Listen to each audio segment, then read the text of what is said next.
retreat. And we have a packed agenda on your table. And we will begin with welcome and introduction. Absolutely. And, well, welcoming you to our campus board is not really a welcome. It is an important part of this meeting to begin what we would call the Board of Superintendent Governance Team and staff retreat. Retreat, the purpose of the retreat is to take a step back, see where we've been, to assess where we are with regard to our current levels of performance. That includes our core business, particularly our student performance, and as well as our adult performance, we're supporting teaching and learning. And we'll also have an opportunity for us to assess our performance both as superintendent, as board, and as board superintendent governance team this afternoon. While we know everyone, for those who are here as visitors may not know everyone, we'll just take a brief opportunity to share, some are newer than others, who you are, what capacity you serve, and then we'll begin with a presentation today. I just want to make sure everyone understands today. I mentioned on that yesterday that we transition vocabulary, words matter, from divisions to communities. We have condensed 7 divisions to 4 communities to align coherently with our strategic goals and make sure that our work is aligned with how we position ourselves as an organization. Our first community update will be communications which actually resides in the superintendent's community. Why is a superintendent community? Why does it exist? The goal is that as a superintendent, that communication is effective, and when it's done effectively, just like teaching and learning, we learn more effectively, we accelerate what we want our community, our leaders, and our students to know. We also know what happens when we're not communicating effectively. That, as we also know, is a goal, it's a priority. So much so it's a strategic goal. We'll begin with communications update, and then we'll move through each one of our communities, teaching and learning, school operations and academic support, organizational effectiveness, and human resources. We've allotted approximately 30 minutes or so for the presentation and Q&A. And we know that some questions may involve a more in-depth response than others. So we have 7:30 to 10:30 set for today's presentations. We will then move to exam session and then the afternoon board superintendent team as a team. With that, I'm going to turn it over to staff. We will do your introductions as you present, obviously. We'll start with Melissa Lauren, communications update. Thank you.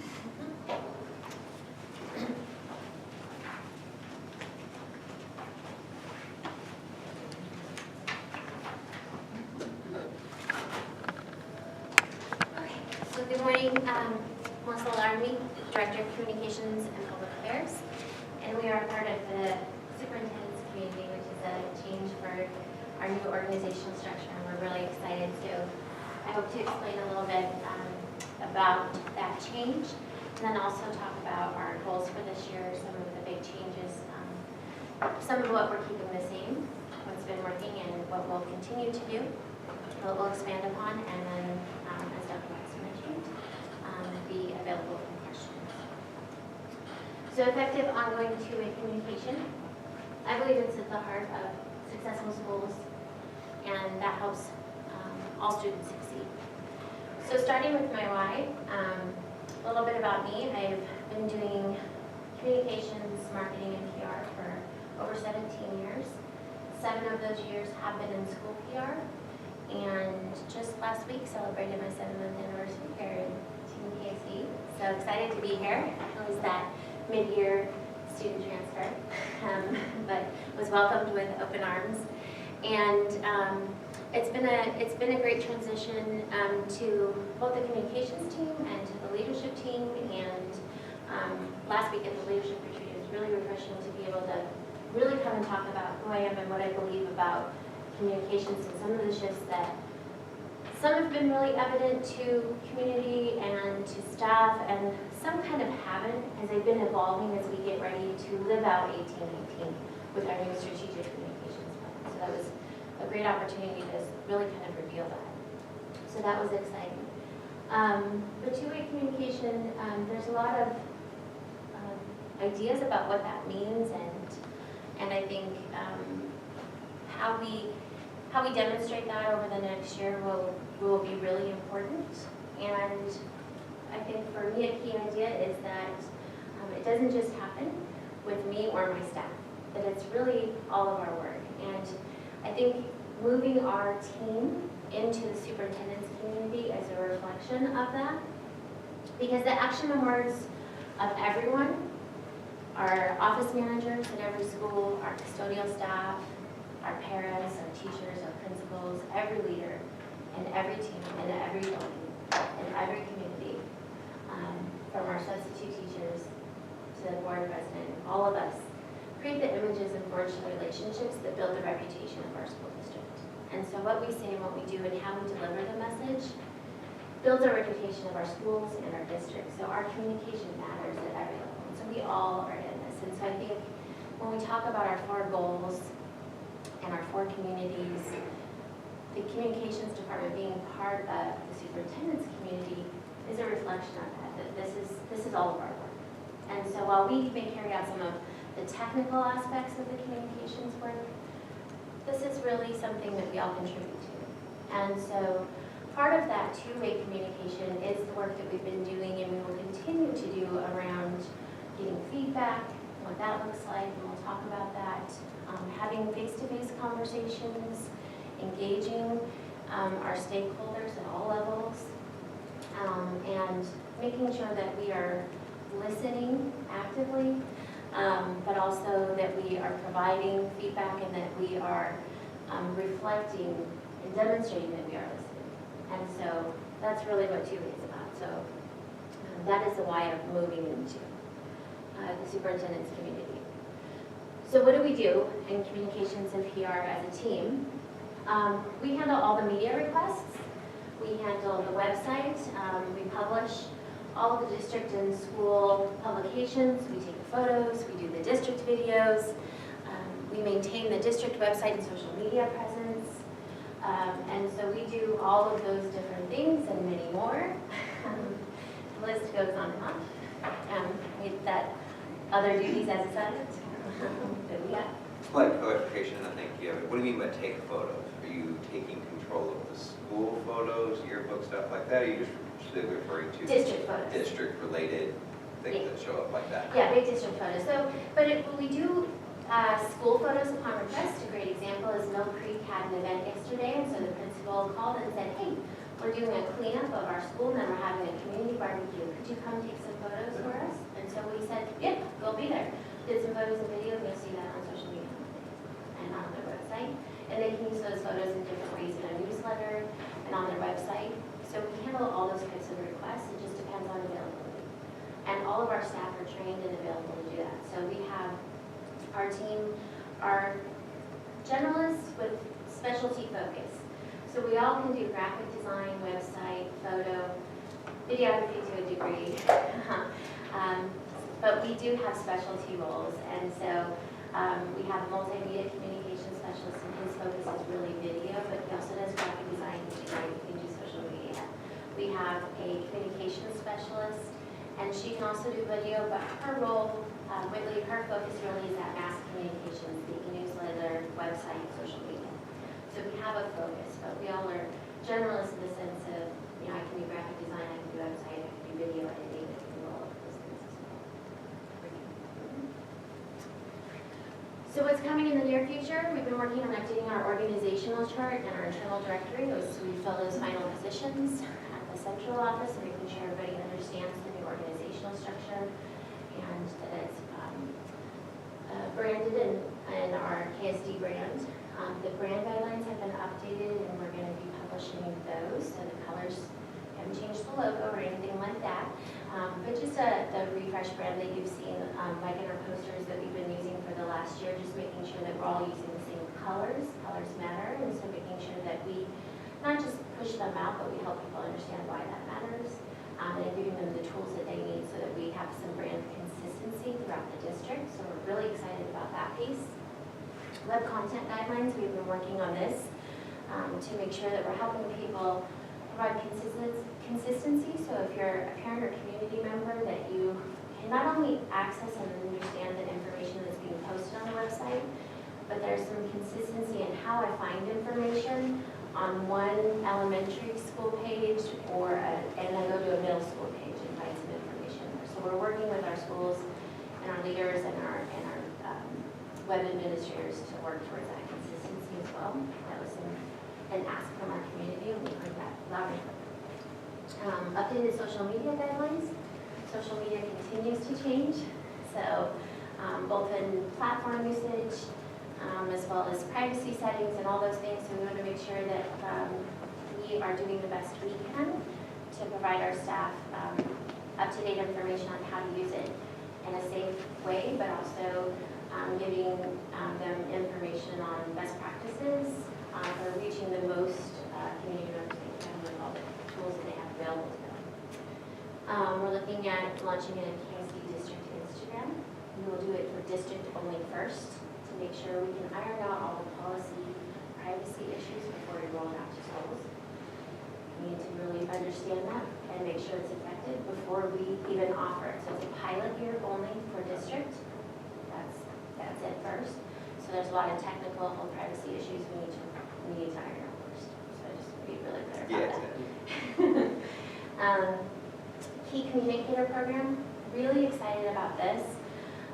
This is an opportunity for us to invite people who want to be connected and get information and share information, those folks in our community who want to be advocates for KSD, who want to be involved, who want to ask questions, who want to give feedback, who want to share information. It may look like a newsletter that we share, but it's not just one way where we're pushing out information. They get to actually ask questions and get feedback. We may have a mixer where they get to network and meet each other. And then they would also be a group that we could go to and use as a focus group. And so it'll be a simple form of just contact information.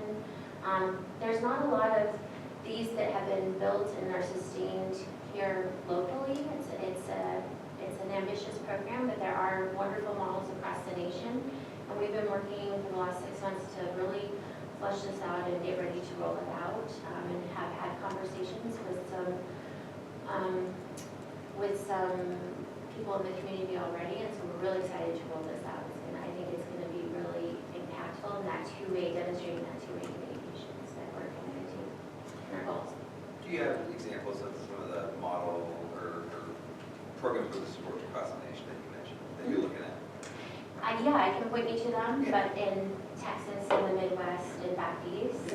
And then I've also talked to cohorts, colleagues here in the state who've been trying to get it off the ground, but just hasn't happened yet. So we talked about the whys and what's been the roadblocks and what their concerns have been.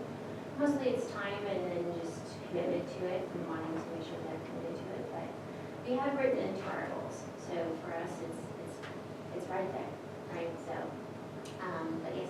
Sure.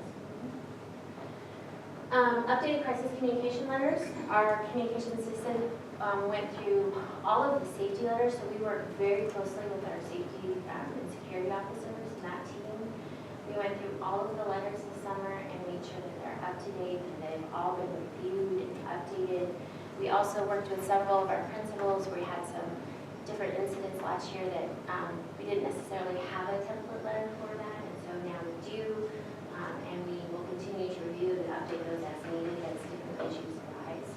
So we worked on that this summer. That was a big lift. We have a lot of those letters so that in the moment, principals have exactly what they need and they can modify it to the exact details and have their voice to it.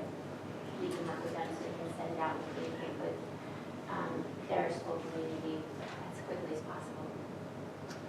We're going to continue, of course, with e-newsletters, and we've looked at the data to see how we can make strategic improvements, whether it's the time, wording, simplifying word choices, the time of day that we send it, design, things like that, but new in the blue. Promises made, promises kept, our safety first newsletter. So those are some examples of the district-wide ones that will continue. Coming this year, of course, we're going to continue our community conversations, but listening to all the feedback and all the notes that we took in January and April at those series. We've been working with our community partners to talk about where can we host these. So we're thinking about partnering with King County Housing Authority to go into our communities that we serve. So hosting at Birch Creek and other places, hosting community events in native languages and having English language translators. So we're looking at how we're going to be doing those to make sure we're effectively communicating with our stakeholders. Continue to strengthen community partnerships. We're committed to that. So I've had a lot of, these last 7 months, been meeting with a lot of our partners and just getting to know them and letting them get to know me, and we'll continue to do that. Had my first board meeting last week as a member of the Kent Schools Foundation. So now I'm officially on that board. So I'm excited to go to that event on September 15th. They're the first important fundraiser. Celebrating my birthday there. So excited for that. Been working with Ben and team to develop a 2-page, simple finance and budget quarterly newsletter to communicate finance updates. And him and Ben and Lisa and I have talked about this. And it'll be a 2-page document that we send out each quarter, and just an update, just simple. It's not going to be you don't need an accounting degree to understand where we're at. Of course, it can link back to detailed information, but we want to be really transparent. For those folks, we know not all families, 18,000 families are coming to all our board meetings, so we want to be able to provide them some information and be really open and honest about where we're at with our finances and provide those quarterly updates. And so working with them really closely to start thinking about what components would be in there, what would make sense each quarter, and what that could look like. Yeah. So going back to the key communicator program, would there be opportunities for the communities, quote unquote, to have sections where, people are interested in budget, or they're interested in areas where they can, Yes, it is absolutely open to all topics. So if they want to talk about safety issues, absolutely. It's all district information. So. This is about the finance and budget quarterly newsletter. As you know, we're kicking off this fiscal recovery task force, and we talk about having aligned or at least communicated at some point. So is there plans? We haven't got the task force out really, so there's not much to do. But is it open to adding in whatever it is, or taking information out of it and putting it with them? Absolutely. So I've been at both those meetings with Tim, and I think there's really great synergy there, and I think there's a really good opportunity there. I think that as you look into your draft board communications plan, hopefully you'll see that, and I can talk a little bit more about that and answer some questions, but that's rooted in our strategic district communications plan, and it is completely aligned to everything that we are doing, and is driven by, first of all, our core values and our strategic goals. And then it's completely aligned to everything that we're doing in the communications office. And so I think there's great synergy there, but I also want to respect that that's a separate thing and that's the board thing. So the board e-newsletter could be also a place for that update. So I think there's options. Sure. Could be both. There could be mention of it, driving people towards where to find information, but absolutely, it's not written in stone. Sure. But I think that's a place it could be. Social media training, so beyond just how to use your social media for your school and provide information to families and community, we want to make sure that we continue to help staff understand that there's privacy and then there's the internet, and you don't have privacy on the internet. And so just helping them understand how to use social media in a responsible way. So we want to continue to do that. I love social media, but I also know that there's a lot of learning we need to do around that. See, this would include like if a school has a Facebook page, helping that principal whoever run it and understand that. And put it in your Yes. We've been doing that, but I think there are ways we can improve that. Okay, yes. Absolutely. That's that continuous improvement, right? And then we have a number of ways included in our strategic plan to increase how we recognize staff and students for advancing equity, for demonstrating academic growth, and for building community in our buildings and teams. And so we want to make sure that we recognize those staff and students who are living out our core values. And we are going to roll out a program this year that helps do that, which is certificates and shout out type things. And so we want to make sure that when we talk about our core values, it's just not something that's on our posters or on our walls, but it's something that we talk about in our documents, but that we really help people understand what they are and what they mean, and then we celebrate that. So that's part of our strategic plan as well. So, and there's a lot more. So, but as I mentioned, everything ties back to the strategic goals that we're doing and our core values. And we are just really excited to continue partnering and collaborating with all of our teams. We've had a wonderful time just, I think, taking that relationship to the next level where we're digging deep to understand what it is that our community leaders need and our teams need to be able to better communicate with our communities and help them understand. So we've got some really exciting things planned this year. It'll be great. So, the volunteer program, because that's also out of. Yes. And I know in the past we've heard that it's hard for people to be able to apply to volunteer. So can you speak to me a little bit? I can, yeah. So the biggest challenge that we have with our volunteer program is the technical issue itself of the password recovery and the email recovery. And Faith is still the leader of that, and she's been working with the program owners of that system to improve that. And I believe they're really, really close to adding those features, and it's like a system-wide coding change to their whole system. Once that's fixed, all the other stuff really is a non-issue. It's the biggest, it's just their system doesn't allow for password recovery. And that's a program coding issue. So we've been having a lot of conference calls all summer long working with them, and so Faith has been really hard at work because that's the #1 call that she takes every day, so I'm very well aware of that. So we want to fix that too, yes. High on our priority list. And is it, sorry, about the VIPS program? Yeah, VIPS. Okay, and is that, and I don't know, but I'm just asking because I really don't know, is it available for families who don't speak English? Is there translation available in that program, or how does that work for those families? No, the application is in English. So then is there a process for families who might not speak English to? Not currently, because it runs through the, it has to run through the Washington State patrol, yeah. And so are there still paper, is there still paper availability, or is there just no availability for families at all? No, I mean, I think that's a great question to look at. We have interpreters that, Yeah. right now, that will Work with them. when they want to do that, to help you through that process. Not just that, but other forms that I'm currently translating, quite a bit. Because you can go to the school and apply it, so they can sit with the interpreter and work with them at that school and walk through the application. But not at home, fill it out. The follow-up question to that is for all of us, this is not just, it's a challenge or opportunity.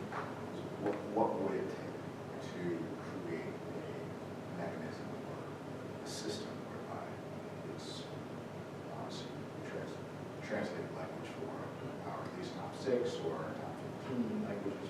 What would it take? Huge barrier. I think an alternate mapping system could potentially be possible. Of course, it's going to require FTE and financial resources to do. Translation is a huge part of our strategic plan, and everything from our website to ensuring, back to school messages in the top 5. And so we do bring in parents for our top 5 languages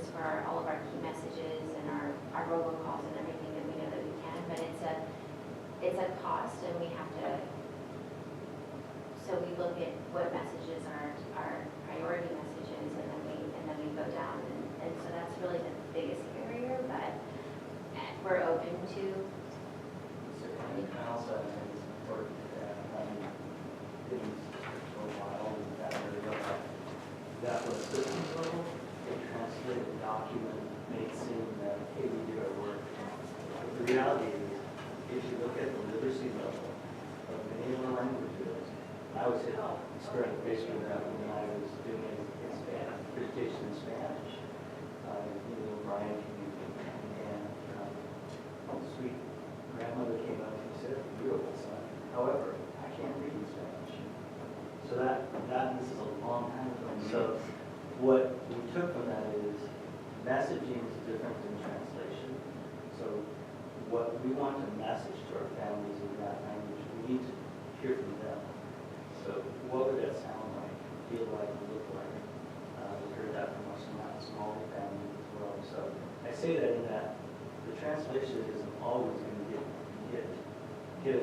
get the message to what they need. And the example I share with folks is that if you share an English language document with an individual family that speaks English, it's difficult to understand just the content of it. Now put that in translated word for word, that's the difficulty. So we constantly need to think of what we want to get across, and let's work with our community. What's that best way? Yeah, absolutely. And so our cultural ambassador program continues, and so we continue to work through those types of conversations. But even in inclement weather, I sat down and did a Ukrainian-Russian translation, and even trying to convey some weather delay messages, and that translation, because the words just aren't. And so that conversation, just to get the recordings going, was about an hour and a half of me sitting with her with a 3-sentence message to get that to where it needed to be, so it was translatable and understandable. So it's just time and resource, and we're committed to it. It's just, we got to drive for that. But yeah, I think that's a great point, and I can talk to you. And I would also say, we need to kind of start thinking about the top 5 languages we always quote. When you go and knock on apartments, you realize that those are not the languages that people speak. So, going and talking to the apartment managers, I think that should be really part of the strategy, because they're the ones who know, who are requesting information.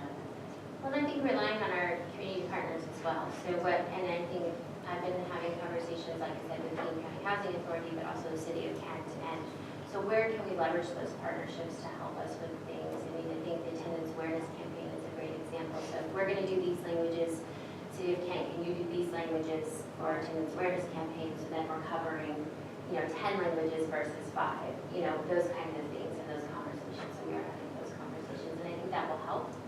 I'd also add that when you're looking at the top 5 languages, that might be true from the district-wide perspective.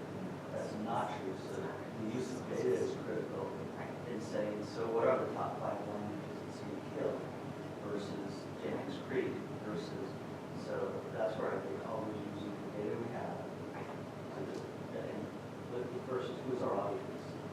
And then we will learn the top languages. But also keep in mind the schools, there are people who don't have children in the schools. Right. So we have to look at it and then call it. Yeah. Yeah, we have students that qualify for English language services, or just those that go through our system of screening and service. We have more families that don't have kids that actually speak a different language as well. So those are the ones you're talking about.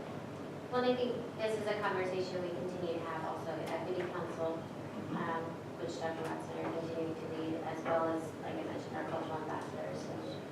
And it's not a unique Kent challenge. So it's, we will continue. And I think the community conversations and going into the community and having non-English conversations where English is the translated version. And that's really where I think we need to be going and having those types of community meetings. I'm really excited for that. Well, it's just part of the statement, right? But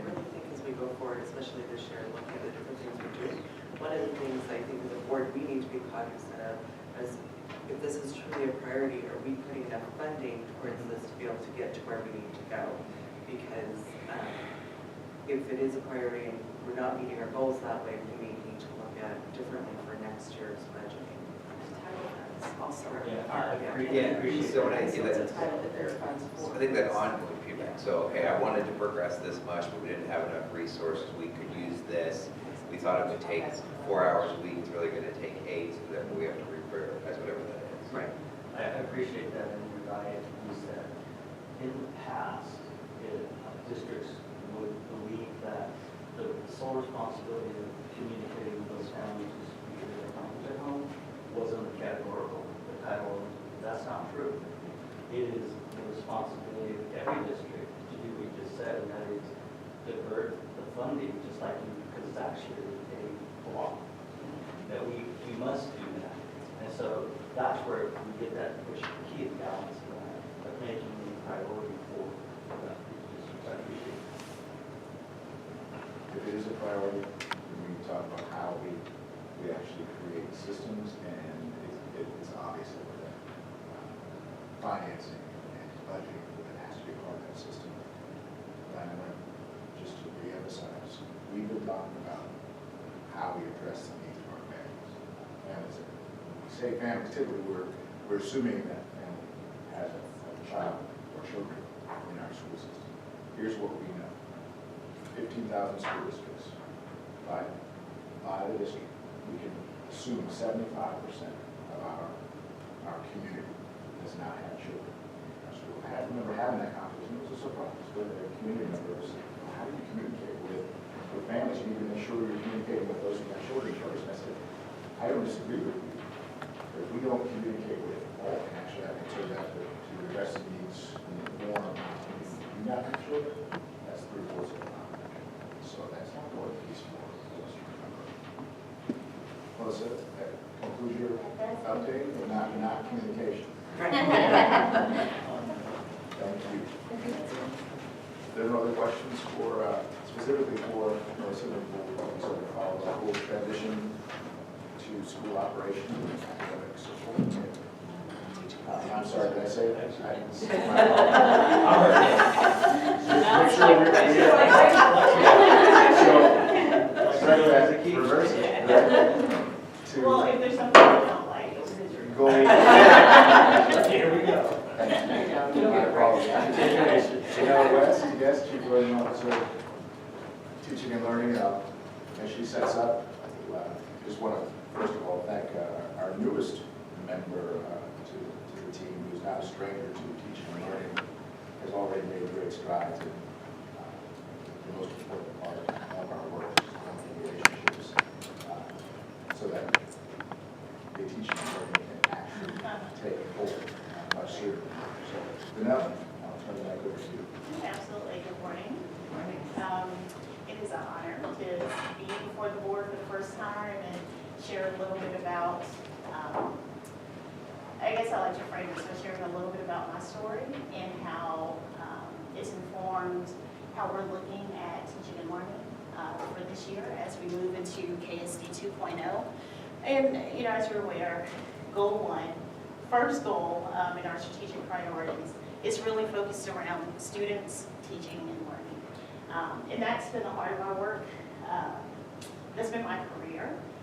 I've worked in both private schools, public schools, primarily large urban districts. In addition to my last role where I worked with a private organization that really focused on the research base around teaching and learning. And I had the opportunity to really focus on instruction and pedagogy and really dig deeply into that research. So I feel like carrying that forward in my role here is going to be really, really critical because we have practices that have been the way we've always done it. And there's certainly some value in that, but how can we leverage some of the work that's happened in the past to carry us forward in the future? So first of all, the way I want to frame this conversation is going to be the who, what, when, where, why and how, right? We're just going to stick to those sort of basic things to kind of frame how we'll talk about our work moving forward. I just wanted to share a little bit about who's in the teaching and learning community. Chrissy Horgley, who's a former administrator and has worked as in central office roles in the past. She is our director of teaching and learning, and we have our same coordinators with maybe a transition just recently with Stacy. But one of the things that we've done to kind of support that transition, worked very closely with Stacy in the month and a half that I've been here in this role, and then also had the opportunity to meet with the new coordinator who's taking over those primary responsibilities at K-12 this year.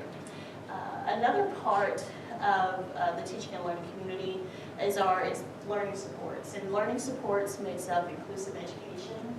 It also includes career technical education and our EL program. So this makes up our teaching and learning community. We have program specialists that work very closely with the schools in ensuring and implementing the work that's happening. So the way that I want to frame the work of teaching and learning as we move forward into this new year is really looking at that alignment between curriculum, instruction, assessment, and then adding that layer of relationships because it's critical to how we shift adult practice.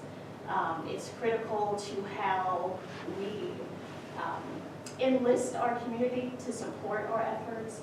It's critical in how we communicate and support our teachers in helping parents know how to access and engage in the learning supports that happen in schools. So I kind of shared this story at the leadership retreat that really helps frame this picture.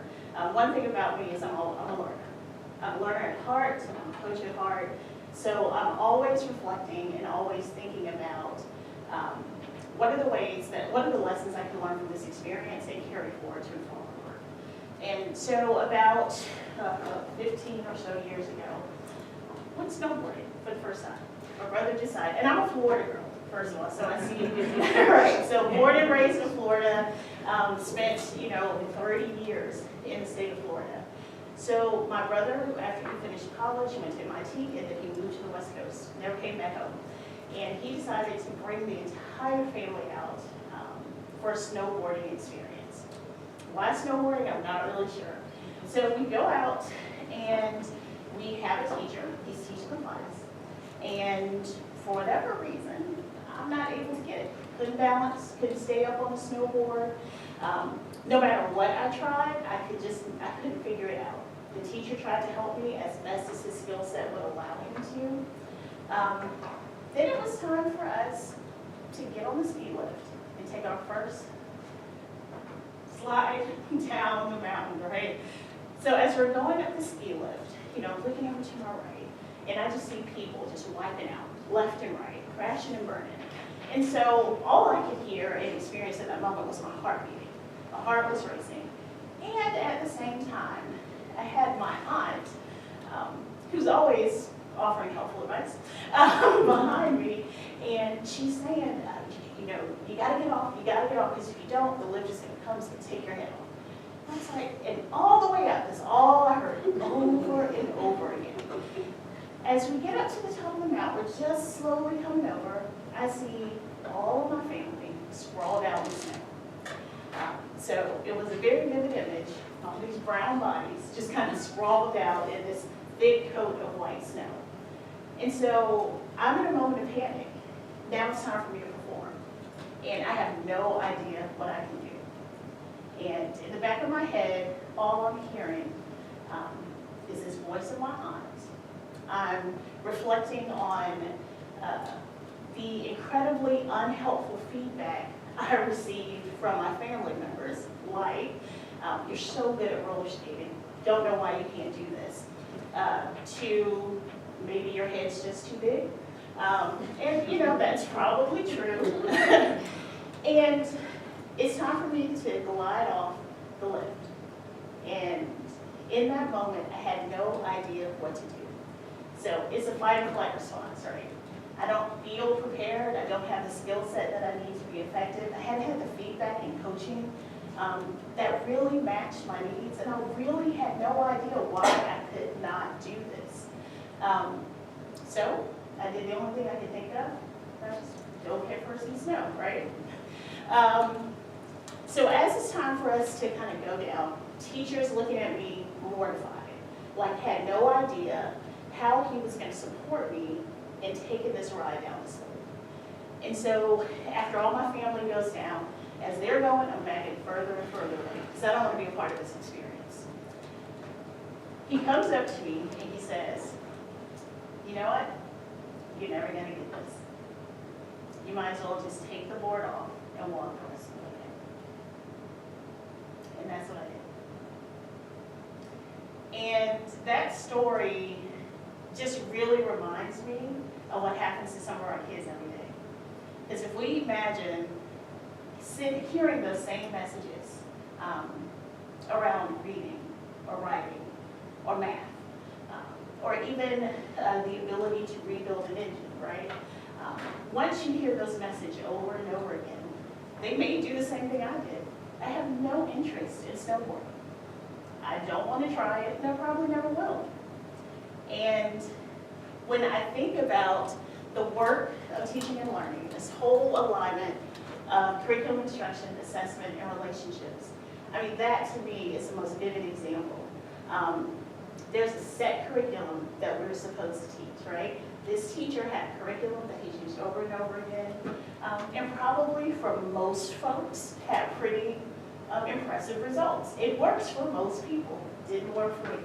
And we think about the instructional strategies that he used. He knew and did what he'd always done, and maybe he needed some assistance and coaching and support to help him better match his strategies to the needs of someone like me.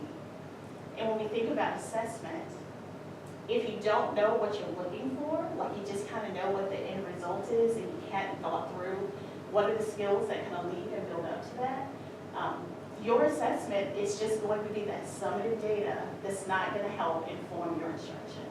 And in terms of relationships, he gave up on me, gave me permission to give up on myself, and so there was no connection. He wasn't bought into this experience and allowed me to quit. And so as we move forward with what we're doing with teaching and learning in Kent School District 2018-19, we really want to go back to some very solid research. This quote on the screen, one of the things that I really like about this piece is it really talks about all of those elements that we expect to see in effective school cultures. It embeds, first of all, starting with the idea that if we're trying to improve student performance, putting some of these things into place doubles student performance. Common unit and interim assessments, like you've probably heard this year after year after year, but it's one of the most difficult things to implement in schools.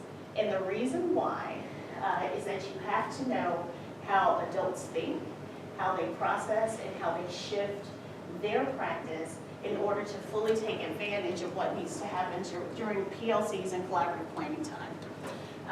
Another piece that I like about this statement is practice is out in the open.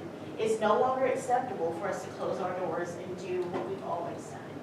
We have to talk to one another, we have to be vulnerable, and we have to have the space, place, time, resources to know how to learn from each other.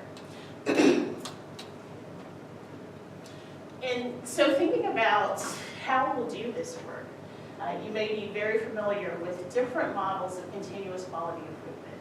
And at the heart of teaching and learning is this cycle of continuous quality improvement. So we're going to go back to the basics, right? We're going back to what are the essential practices that need to happen in high reliability organizations. Like, so if we think of the airlines, we think about the medical profession, they engage in this process over and over and over again. Each stage, whether you are progressing in a more crisis mode or whether you're starting to slowly recover, right? So doctors, they'll assess where you are, what your needs are. They'll identify what treatment is going to be the best match for that. They apply the treatment, whether it's, walk 30 minutes a day or take this pill. You engage in whatever that recommendation is. Then we also kind of study, how are you responding? Are we making the progress along the way that we expect to see? And then if we see the results we're hoping for, then we act on it. We share those results. Most doctors publish those results. They share with their colleagues, they share with their peers. And even if they aren't successful, they reach out to find that information from their colleagues and peers to help inform and grow their practice. So the history of effective schools research really zooms in on the data that reflects the performance of the 90-90-90 schools. Like 90% free or reduced lunch, 90% minority, and 90% of those kids achieve at very high levels. And what this quote really talks about in the heart and really critical message is that no child is condemned to educational failure because of background, race, gender, any of the things that we sometimes hear is the reason why we can't reach all kids. So I wanted to share with you this 8-step process, and I'll share it in a variety of ways. When we introduce this 8-step process, I'm going to talk about at a very high level what are the steps, what are the phases of this work. I'll also tie this back to where we are in KIN right now. Based on a month and a half I've been here, what have I learned? And so we can really begin to think about what are the next steps in advancing this work forward. Oh, sorry. So the first step in this planning phase of this process is where we're really looking at our data. And we're not looking at data just to see where we are in terms of meeting or not meeting standards, looking at subgroups of students. We're even looking at instructional practices. We're looking at the data to think about what are the equity gaps that we're creating in our instructional model that's not meeting the needs of all students. The next phase of that process is really sitting down with some of those power standards and mapping out what instruction looks like over a 9-week period. Now, depending on the timing, if it's at summer, end of the school year, we have the opportunity to do that work for a year-long plans. But the way we'd like to start this year is really starting at 9-week intervals at a time. And this instructional calendar is really going to clarify and map out the instructional standards that kids should meet for every content area, grade level, across the 9-week period. And zooming in week by week to identify what are those learning targets that help scaffold the learning for kids. They need to have this before they can do this, and designing instruction to do that. In the do phase, this is really where we just engage in the work, right? We get in the classrooms and we teach these lessons as we design them. Phase 4 is this idea of ongoing assessment, and not necessarily thinking of end of unit, end of semester, end of year assessments, but what are those checks for understandings that are happening every day in the classroom, where it's giving us information on how our students are performing and where we might need to pause and reflect and come up with new strategies and approaches to make sure we're meeting the needs of all kids. That assessment information is then used to begin to differentiate the supports that's provided for kids. Very similar to what we'll share a little bit later about the MTSS work. We are really looking at the individual needs of every single kid. And for kids who need additional support in areas, they engage in a tutorial session where they're working with our most skilled teacher in this particular area. And they are helping this kid learn how to master the skills along the way. If they're kids who are already exceeding, how are we enriching or extending their learning so that they can continue to grow as well and they're not bored or disengaged because they haven't have the opportunity or the challenge that they need to continue to grow. The seventh part of this process is this idea of maintenance. So one of the things that really exemplifies the complexities of teaching is once you teach something, you feel like you gotta move on to the next thing, and you teach that, and then you move on to the next thing. This maintenance piece is really designed to help teachers understand the recursive nature of what we teach and building in opportunities for teachers to go back and cycle back to those essential standards, power standards, that we need to make sure students master to be successful from each grade level. And phase, the eighth part of this process is monitoring. And monitoring in terms of this collective efficacy amongst the teacher team, monitoring from the building administrators, monitoring from our central office support to make sure that we are progressing in the way that we need to do. Also looking for fidelity of implementation. Now this 8 steps, and I'm giving a very general picture of what this process is, but at the essence of it is this continuous improvement cycle. This could look different in terms of implementation from school to school. The standards are not changing. So we're talking high expectations, high standards for all kids. What's changing is how we help them get there. What's changing is ensuring that we're not moving on just because the pacing calendar tells us to. We are moving on because we have done our due diligence to make sure that kids are getting what they need. There are some supporting practices that are embedded in this work. Some of those are student talks, which is really allowing kids to own their data, own their performance, and have conversations with building administrators in addition to their teachers and instructional coaches in the building to help them talk about where they're getting stuck, how they feel about their performance, and help build their sense of self-efficacy in this process. Another piece, practice that's embedded in this work is the opportunity for students to self-identify their goals based on the data that they've had. One of the most critical pieces is this idea of flexible grouping.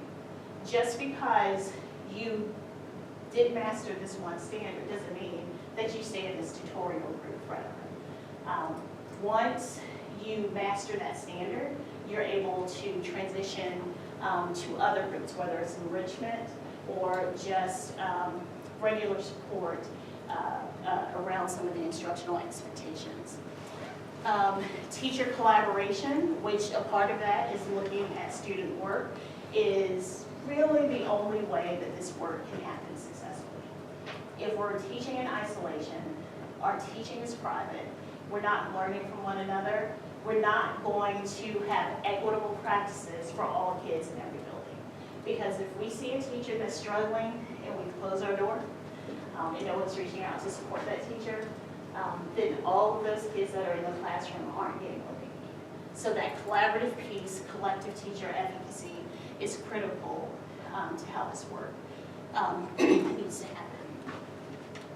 So how will we do it? There are a couple of things. So I've talked about like sort of the process kind of pieces.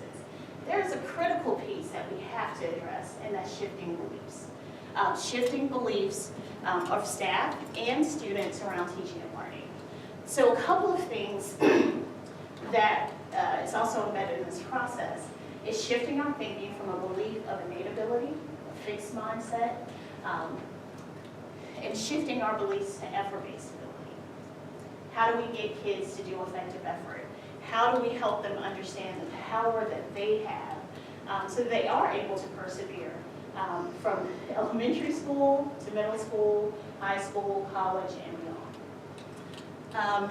We have to shift the belief in parallel practice, where there's teachers teaching side by side who don't collaborate and talk with one another, to really moving to collaborative practice. We need to shift using data and assessments to summarize performance, to really looking at data and assessments to inform what we need to change in our performance. And most importantly, shifting the belief that I need to tell you everything you need to know, to really being student-centered and allowing them to approach their learning with the curiosity that kids naturally bring. So where are we? So laid out sort of a big picture plan of the work that needs to happen. Where are we currently in that process? So in the area of curriculum, we've developed pacing guides. We have instructional frameworks for the majority of our core academic programs and even some of our elective programs. Embedded in that, you will see for most of our courses, areas that have that enrichment and tutorial piece sort of built in, even though the language might not look the same. In terms of instruction, we've taken a look at some of the different instructional programs that we have in place currently in the district, whether it's expeditionary learning, whether it's balanced literacy, whether you do a workshop model, ELA studio, math studio, and some in the areas of science, really looking at the 5 E's. We've taken a look at all of those, right? And there's some essential elements that are consistent regardless of what you're calling your instructional model. So what we're going to do is really build a crosswalk to identify, when we're talking about effective instruction, here are the things that this is what it means, this is what it looks like, and here how it's already built in to the instructional resources that you currently have. So when we look at our work and where we are right now and how it aligns to the 8-step process that I just identified, in terms of data disaggregation, we are working sometimes from a limited data set. There's all kinds of data that we can collect on kids. There's data about their academic performance. There's data about who they are, what their aspirations are. There's data around how they prefer to learn and what motivates them. So when I say limited data, not necessarily meaning that some of the data pieces we need teachers aren't using, but expanding how we think about data and how looking from a whole child perspective, there's other information that will tell us what we need to do to really support kids. In terms of developing instructional calendars, we've been doing that. That's been the core work, I think, for the last 2.5 years, is really building those instructional roadmaps and pacing guides for our teachers. Identifying the instructional focus and what we need to teach. I think some of those pieces are embedded in most of our areas. I think where we have a very unique opportunity to really help our teachers see we're building on a foundation that's already there. We're not asking you necessarily to stop and erase and start over. We're going to start with what you already have in place, and then we're going to help grow that work. We're going to help refine that work. So really helping teachers, and I've spoken, had interesting conversations with my team around this, is how are we intentionally teasing out those checks for understandings that happen in every instructional period that's going to tell the teacher how they might need to regroup students, how they might need to think about shifting how they organized or plan that lesson. With the tutorials and enrichment piece, I have to say it varies depending on the grade level and content area, if that's currently embedded in what we do. But for those areas where we don't see that, we're going to make that a part of the focus. And then with maintenance and monitoring.